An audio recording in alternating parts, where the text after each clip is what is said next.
Welcome back to Gully to Gully. A bit of a break, but lots going on, so we'll get straight into it. Of course, India beating Australia a week ago now, but such is the luxury of the break in between that we can still make it relevant and cover that. Pakistan losing to Zimbabwe in the one ODI, we'll cover that as well, and the fact that Pakistan bounced back to win the ODI series and the first T20.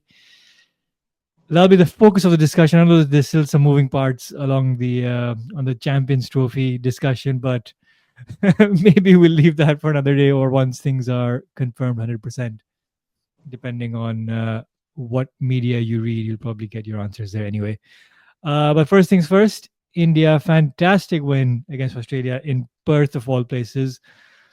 Of course, probably most of the experts, even us here, not that we're experts, had Australia to win this, and maybe by T on day one, you would have been, pretty accurate, and everything just flipped after that. But honestly, a fantastic performance by India. To especially their third innings to come back and bat like that in testing conditions. Uh, yeah, absolutely phenomenal. And their WTC points are back. Well, their contention is back on. Look, I mean, this has to go down as one of the greatest Indian Test victories of all time, right? I know everyone talks about the Gabba. I know there's so many others. There's Kolkata 2001. Australia does bring out the best in India, but this one for me is special, right? Because one, you're playing at Perth. Okay, that's the toughest for any South Asian nation, right? Because of the bounce. Then you're playing without some key players in the batting, especially Shubman Gill, Rohit Sharma, the captain, and then as I just alluded to, you have an acting captain, right? So whenever that happens, there is always that bit of instability coming into a series after a 3-0 whitewash at home, coming in, playing Australia in Australia, which is always notoriously difficult, but playing the first test in Perth without your captain. I mean, the odds can't be stacked more in favor of Australia. But for me, there has been no question of India's quality, right? There's never been a question of India's quality. The question is on whether they were able to mentally get back on track, right? There were lots of people saying, "Oh, the pressure's on Australia, the pressure's on India." I mean, like, random, who's the pressure on more? Which is the silliest question ever, right? The pressure is on whoever lets the pressure gets to them, right? So whoever lets the pressure get to them will be more under pressure. Simple as, right? Both teams had a lot to win here, a lot to play for, and this is not the first time India have done this. I remember the game against Bangladesh at home. It was a sure shot draw, and India won out of nowhere. And this is another instance of their great mental strength and fortitude. I mean, we'll come on to talk about Bumrah's captaincy, which I thought was fantastic. But I think the first place to start is just the whole. I mean, imagine sitting in that pavilion at 150 all out, first day, and you're like, right, we've been here before, right? Okay, here we go. Let's go through the motions. This one, let's look at the next test. Let's try and salvage whatever we can. Let's do our best. But that's what other teams that I think of would say. But India would have been like, no, now how do we win? How do we make this count, right? And I loved what Jasprit Bumrah said.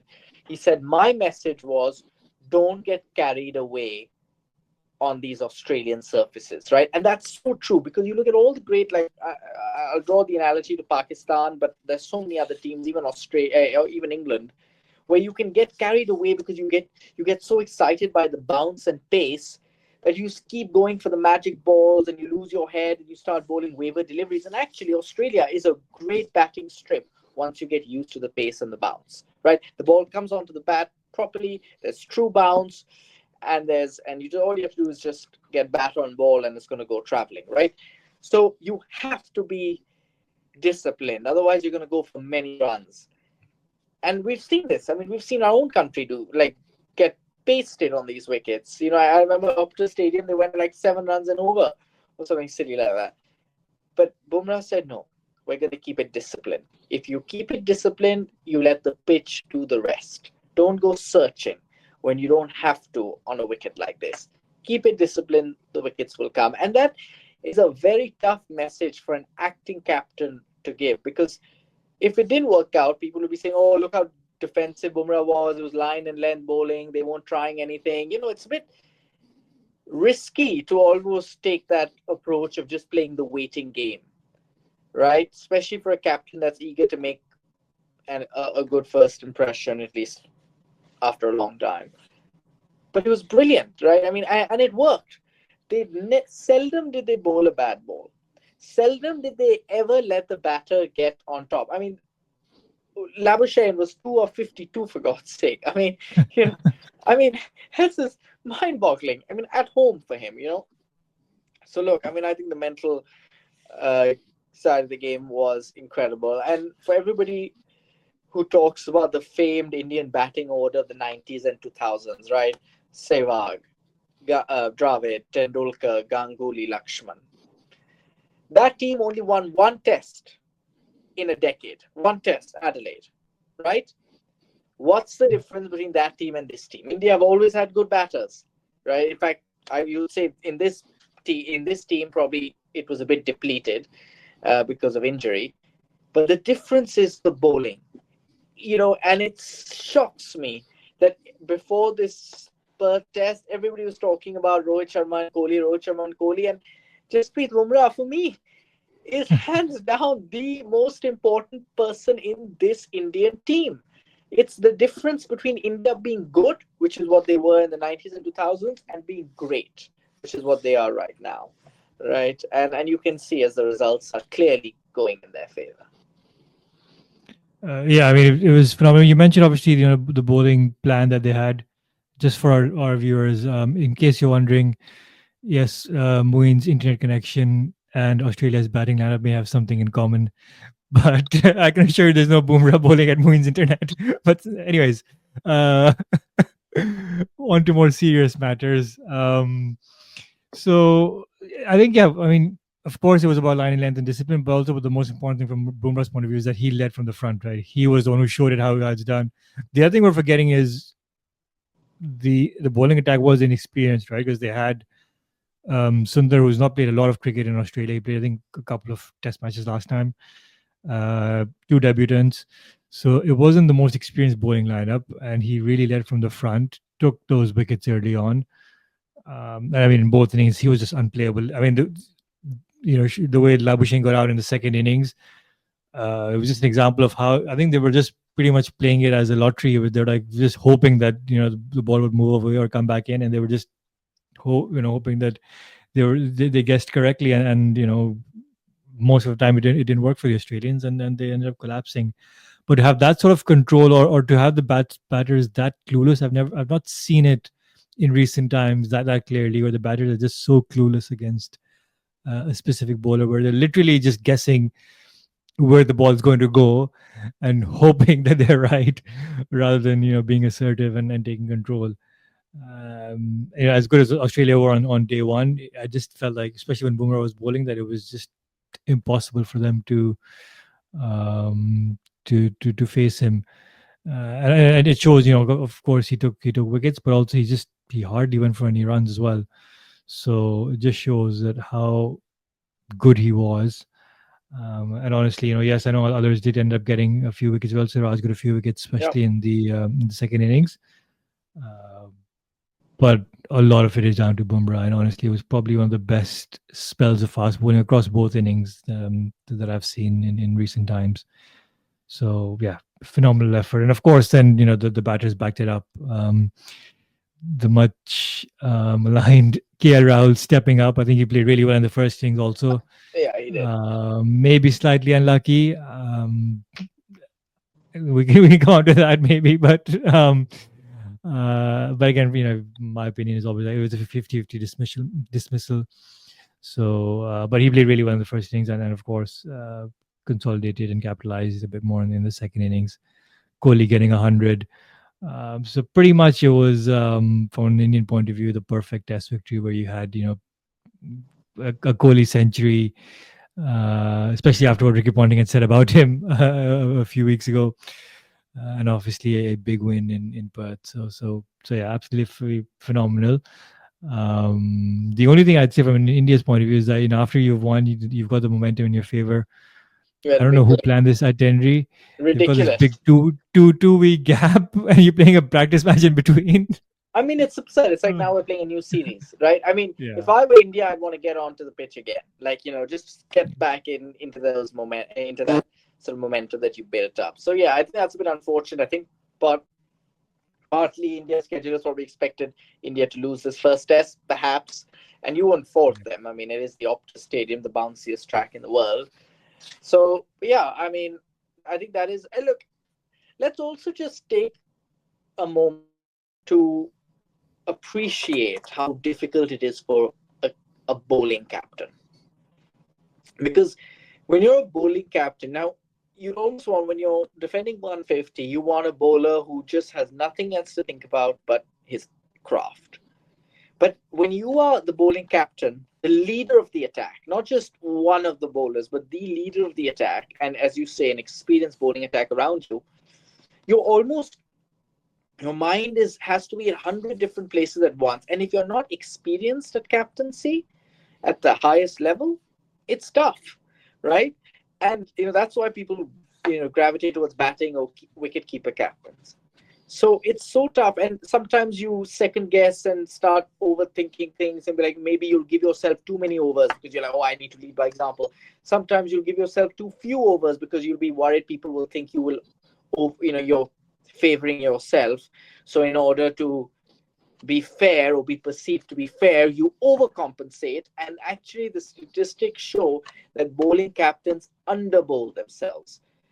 They almost start second guessing and think about public perception, and they think, oh, am I just gravitating towards myself because I'm being a bit biased here? And that's very real, right? And and sometimes you second guess yourself and you do the opposite, you overcompensate. So it's so tough, and to just bring it all together, it's just really tough, and it's just so admirable from Jasprit Bumrah. But look, I'm glad you talked about the batting, and it's funny how we went so long without talking about Jaiswal. Like, I mean, on one hand, you've got the no-look shot of Semayu, and on the other, you've got, like, it's unbelievable how these talented players just keep coming out, right? And this is what I've always believed in. Success begets success.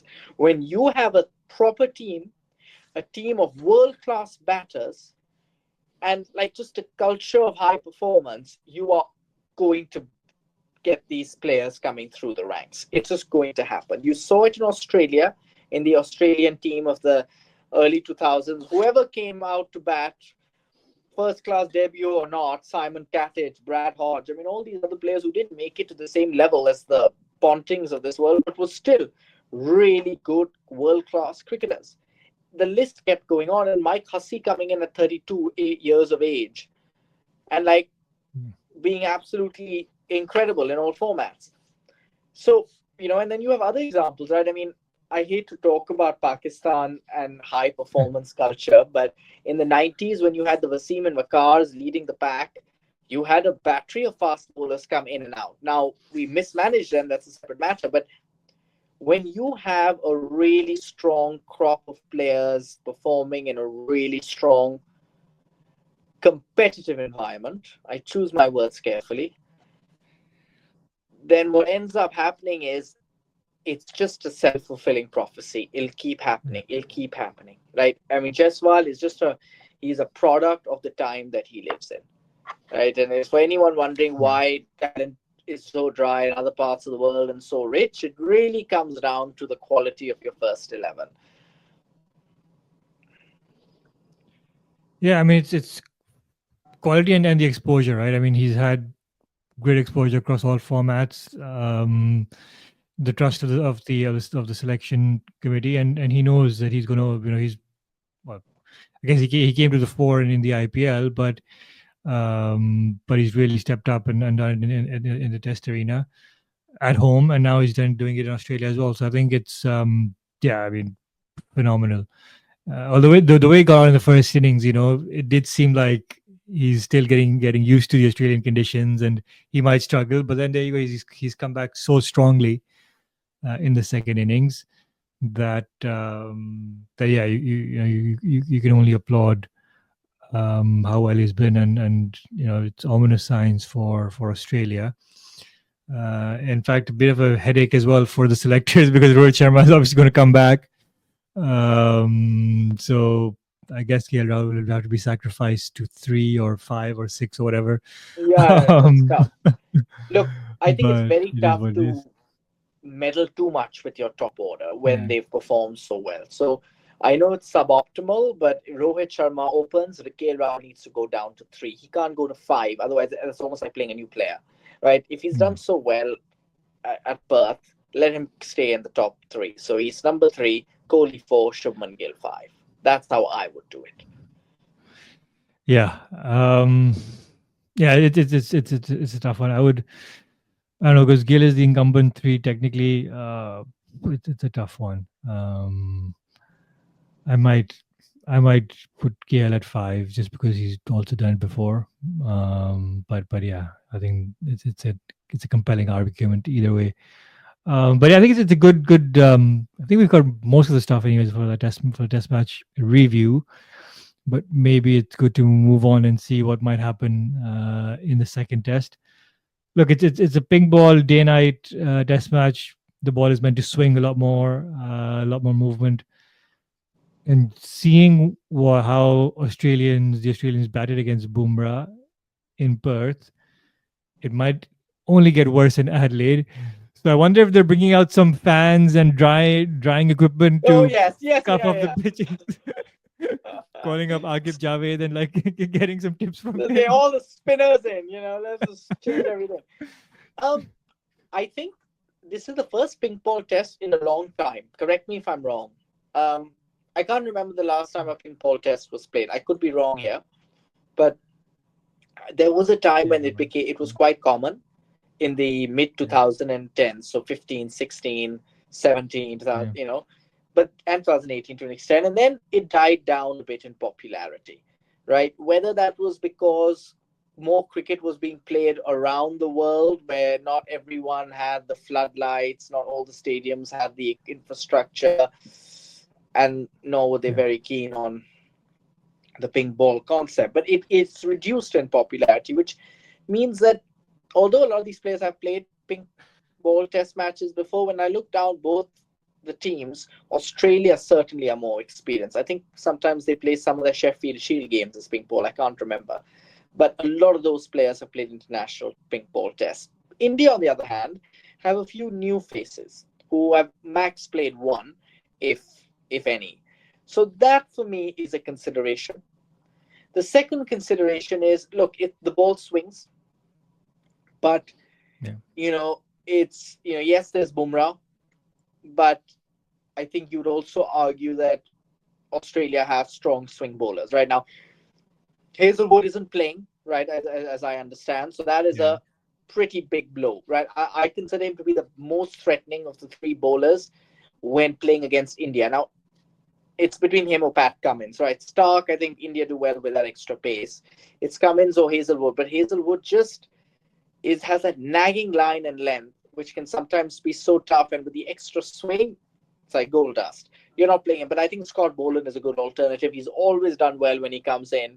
So I think if Australia had to choose where they wanted to play or in what conditions they wanted to play this next match, they choose this, irrespective of the first test result.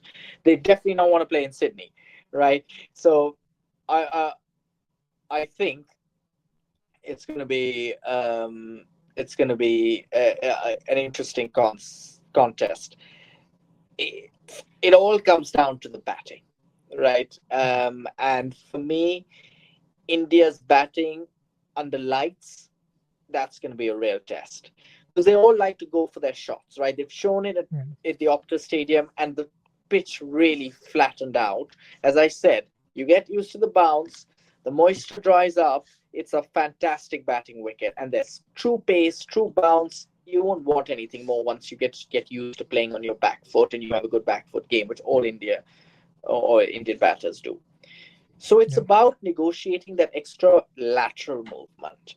And with that comes a more measured approach to your shot selection, right? Can you hit those, wide balls outside of stump? Can you take those risks like you did on day three at the Optus? Maybe not, right? So it'll be interesting to see how Jaiswal, Gale, all these naturally aggressive players do. Even Kohli, for that matter, who has had a weakness outside, fishing outside off stump. So there's some questions there, but having said that, the questions are very equally relevant for Australia, right? I think we've come to a point where Labuschagne and Steve Smith are clearly out of form. Both of Yeah. them have not had big scores consistently for a while now. Smith had his experiment at the top of the order, didn't work. He's back at four. Labuschagne has averaged only 30 or sub 30 for the best part of 2 to 3 years. So, and both of them are unconventional, unorthodox batters, right? And I have nothing against unorthodox batters. I'm not here to say it's better to be orthodox or unorthodox. There are pros and cons. But one of the cons of being unorthodox, it's tougher to find form when you lose it.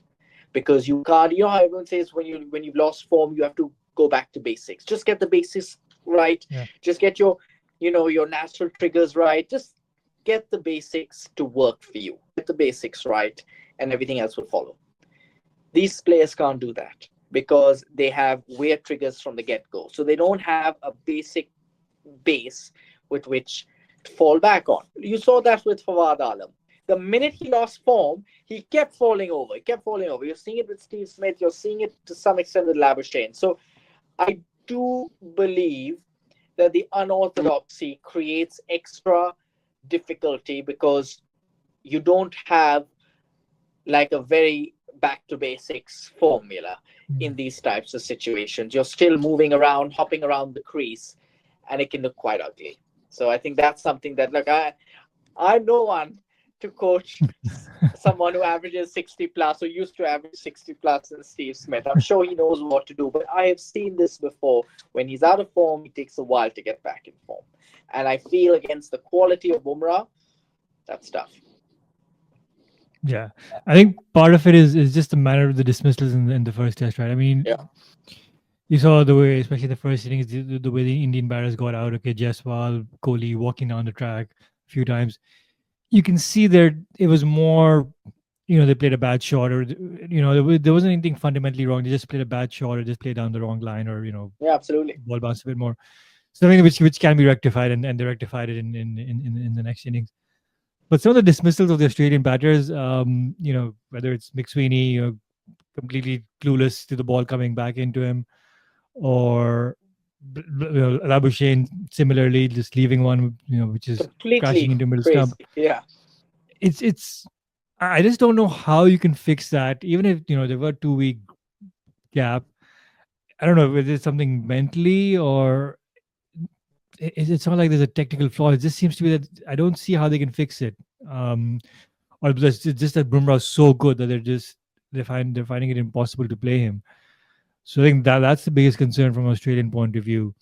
That how clueless they were. It wasn't like it wasn't like baseball where they were just going for their shots and getting out. Something that which can be rectified with a bit more sane batting, so to speak. It was just clueless batting. So yeah, I dare to say it did look like a very amateur team coming up against the professionals, and I don't know how Australia can rectify it. They might I do think it. I they don't tried know. that. They came in knowing that they had bundled the opposition out for 150, Yeah, right? That should have played into their confidence, right? So I can't believe it was mental, because when you started out, you were in a position of real strength. It's not like yeah, you were staring down a massive first innings total of 500 plus. You weren't, you know. yeah, yeah. But then you have your so-called one of your best batters scores going 2 of 52, right, or whatever it was. Whatever that was. It reminded me of So 4 of 74 from the great Abdul yeah, Razak in MCG. I thought that was bad, but I think this is yeah, worse. exactly. So yeah, I mean, I don't see how Australia can come back from a batting point of view. Already, I think in my predictions, obviously, I had India doing well in Adelaide anyway, just because of the fast bowling or the swing. And I think it might be the same, especially now with a slightly more experienced batting lineup.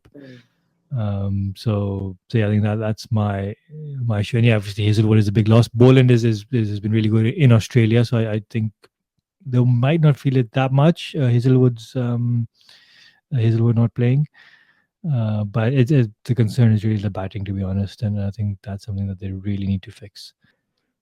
Speaking of fixing batting, maybe we can move on to Pakistan and their rather characteristic collapse against I don't Zimbabwe. Look, I understand. think that they've come back and they've won, a couple of ODIs and a T20.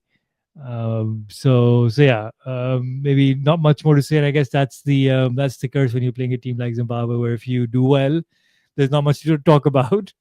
But if you lose, Yeah, but why does it and, ever come to this? Now, I know yeah, all those, like many people say, oh, well, even India lost to Zimbabwe or whatever. But look, I mean, let's face it. I mean, this is Pakistan's like, yes, they were resting a few players, but when I look at that team, I'm like, well, yeah, it's still pretty strong by Pakistan standards relative to the bench we have. yeah. But at 60 for 8, come on. Like, come on. Six, six, 60 for six. 60 for 6. Oh, okay. Yeah, It felt like it was 60 for 8. Let us put it that way. It might as yeah, well have been. Sort of understand how Pakistan have gone back to old habits. This was the Pakistan that I grew up watching. We do so terribly in the first game, even against it, and then we suddenly come back all guns blazing as if we never really tried the first. We're always known to come back. yeah, Then there was a period of stability where we might still lose, but we gave it a good shot, especially with the bat. There was a time when we would always, one of the top three would go on to make a decent score and we'd be 100 for one or something like that. And now we've gone back to those same familiar batting collapses. It's almost becoming, in a way, um, predictable, expected. And, you know, I just don't know what it is. Now I'm really like, well, I know what it is. It's lack of talent, lack of any consistency in the coaching staff, all those things all put together. I mean, you've got a whole sort of setup that's always prone to constant flux and change. So the players are really insecure about their places. They don't know how to play, right? They are not doing justice to their talent.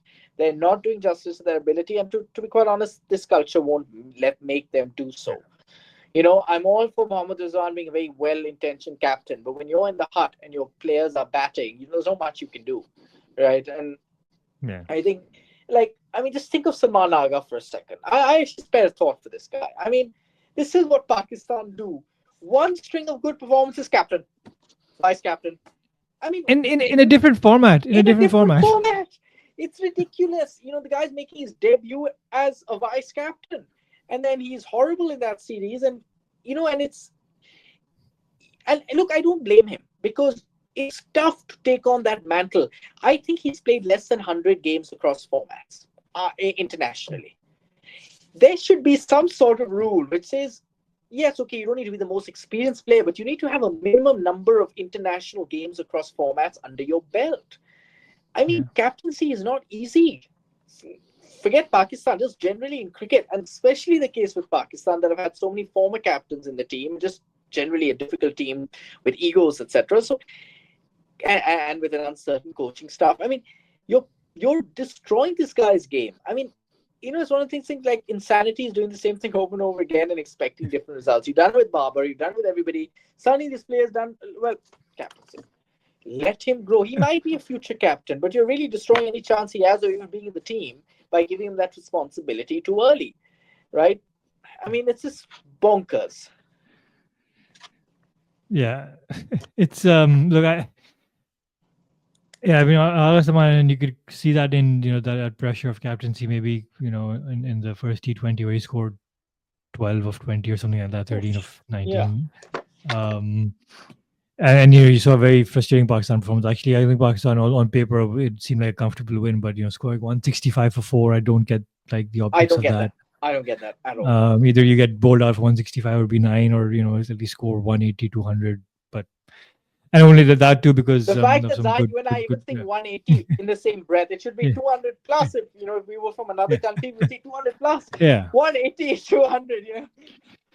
And that too thanks to Usman Khan who got dropped a couple of times, and then whatever, and then Zimbabwe were 70 for 2 in 7 overs and 90 in 10 or something like that. So and then they collapsed from there. So they should have and could have easily won that. And I wish they did win. Yeah, yeah, we Sometimes would you have. wish, yeah, So yeah, and I think there is an issue with the batting, in T20s. I mean, again, I don't know. I just don't see actually. Haga Salman is was captain of the T20 team. I just don't see a place for him. I don't know how he fits into that team. I agree. Even though, to be honest, the batting was slightly more. It was kind of like Pakistan's bench strength, so to speak. But I still don't see Haga Salman fitting in, especially in the middle order there. Uh, so so yeah, but I mean, the first ODI 60 for six. It's and it was again to spin right. Even Sikandar Raza, every time he comes on to bowl, he's I don't know what this guy has. Like, I don't know what there's some magic ball of century stuff that's happening. Pakistan just seem clueless. Absolutely clueless. And yeah it's funny because it's the same players who are touted as good players who spin in the Test series, right? Like so Salman Aga and yeah all, but they feel clueless. And I think, look, we have to appreciate the different formats, right? You're not trying to stick around and nudge balls. You have that pressure of hitting every other yeah ball for 4 or 6. And if it's not your natural game and you're not used to doing it regularly, it's going to have an impact, right? And like as you said, Malaga doesn't belong there. Usman Khan, the fact that he's got dropped a couple of times in the field by yeah Zimbabwe and he ended up getting a decent score means he's guaranteed his selection, which to be honest wasn't that deserving. He got very lucky.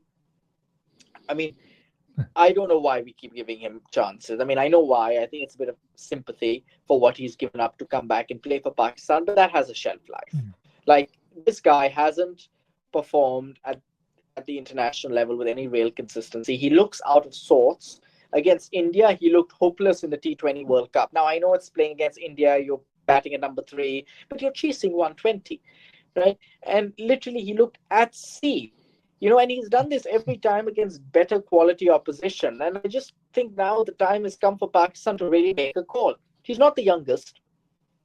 So what are you doing? You brought him in as a short-term strategy to win you a World Cup. Look how that failed, right? Short-term strategies don't work. And especially given we don't have much T20 World Cup action for a while, this should be the time to literally get a clean slate in. yeah Irfan Khan, Tayyip Tahir, okay, maybe there's something in there. I don't know. yeah I think you need to test it against high quality opposition to be sure. Look, the fact of the matter is there's very little international T20 cricket that happens outside of ICC events. Fact, right? So the real quality in T20 and the real practice comes at the IPL level. The IPL is almost as good as international cricket. Or it's probably, well, the scores are lower, which tells you that probably it means more for players when playing for their country. But like quality is exceptional. We don't yeah play that league. We play like comparatively a lesser standard league. So that makes a big impact, right? And at the international level, usually the T20 games are testing bench strength. So it's very tough for these players to upskill at the international level when your domestic infrastructure is not strong. And that's the sad reality. I don't see Pakistan's T20 team being consistently good for a long time. I hope I'm wrong, but it's the yeah difference in quality. They've just become more and more pronounced as the IPL just continues and Pakistan just don't get to play there. yeah. And I think unless they have conditions, for fast bowlers which favor them, and they might look good on a couple of days, that and bowl the opposition out early, then Pakistan might have a chance. Although you can argue that was the case in New York, and Pakistan still didn't do it. So, What happened there? um, so, but yeah, from a batting point of view, I think there is still a lot of fundamental issues. It's the exposure. They've tried a few new players. Let's see how that works out.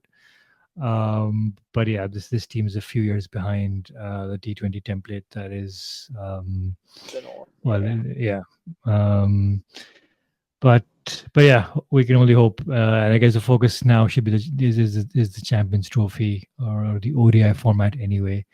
More on the Champions Trophy maybe on another day. Dude, I But don't think I have the bandwidth to talk about that. I mean, that really is something else. But look, I mean, uh, look, thank you for bearing with us. Obviously, there's still a lot more to talk about. We'll hopefully get more clarity on the Champions Trophy in the next, as I understand, 48 hours or so. But and we'll see where it takes us. But for now, I think India are phenomenal. They're looking really strong, and there's a really exciting remainder of the series to savor. And obviously, other news. Let's just touch on it very quickly. England doing really well in New Zealand. yeah, And, this is what's great to see, right? This is Test cricket at its best. It's a real humbling sort of game. New Zealand did brilliantly in India, winning that series in India 3-0. First time India lost a Test match, forget a whitewash at home. And suddenly they go home and they lose to England, right? I mean, yeah, this is what you want to see. You want this level of unpredictability. For a while, Test cricket was becoming a bit monotonous, and yeah, home team. There's a big home team advantage, unless you're playing in Pakistan, of course. But yeah, generally that did happen. So it's good to see that panning out. So great result there. South yeah. Africa in the mix, phenomenal Oh yeah, team. And let's 42 all out. and look, I don't have many hopes for Pakistan. I mean, going there, we probably, well, I think India want us to do well because it limits South Africa's chances. But I don't have much hope for Pakistan there. I could be wrong, but I Yeah. think it's going to be 2-0 there. But anyways, we have all those things to talk about and more. Thank you so much, Zahid, and speak soon. Thank you.